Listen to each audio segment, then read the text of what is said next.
MP થી રાજકોટ લઈ જવાતું ₹14,90,000નું ડ્રગ્સ સેવાલિયા પાસેથી પકડાયું। એકની અટકાયત। ખેડા જિલ્લાના સેવાલિયા પાસેથી એક ઈસમ પાસેથી ₹14,90,000નું મેફેડ્રોન નામનું ડ્રગ્સ મળી આવ્યું છે। પોલીસે આ ઈસમની અટકાયત કરી આ ડ્રગ્સ કોને આપ્યું અને ક્યાં ડિલિવર કરવાનું હતું તે દિશામાં પૂછપરછ કરતા ચોંકાવનારો ખુલાસો થયો છે, જેમાં આ ડ્રગ્સનો જથ્થો મધ્યપ્રદેશથી લાવી રાજકોટ શહેરમાં પહોંચાડવાનો હોવાનો ઘટસ્ફોટ થયો છે। પોલીસે ગુનો નોંધી કાયદેસરની કાર્યવાહી હાથ ધરી છે।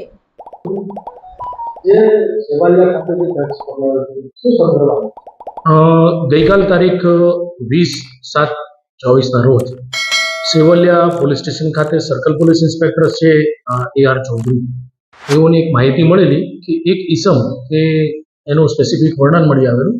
એ વર્ણનવાળો ઈસમ એ કોઈ પ્રતિબંધિત ડ્રગ્સ લઈને સેવાલિયા રેલવે બ્રિજ નજીક આવી રહી છે।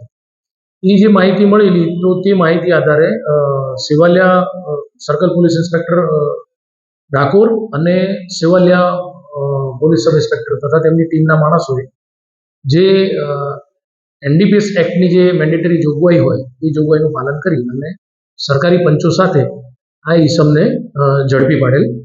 જે ઈસમ પાસેથી 149 ગ્રામ જેવું એક શંકાસ્પદ પદાર્થ મળી આવેલ, જેને FSL અધિકારીની હાજરીમાં ચેક કરાવતા તે મેફેડ્રોન નામનું એક પ્રતિબંધિત ડ્રગ્સ હતું।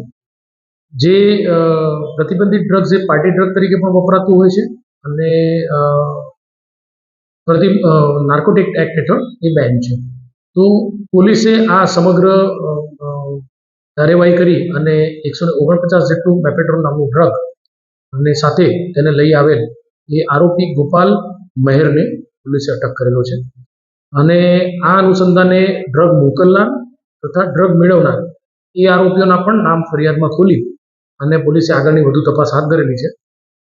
NDPS એક્ટની કલમ 8C, 22C અને 29 મુજબનો ગુનો પોલીસે રજીસ્ટર કરેલો છે અને હાલ તેની વધુ તપાસ સર્કલ પોલીસના SOG police inspector Shri DN ચુડાસમાને સુપરત કરવામાં આવી।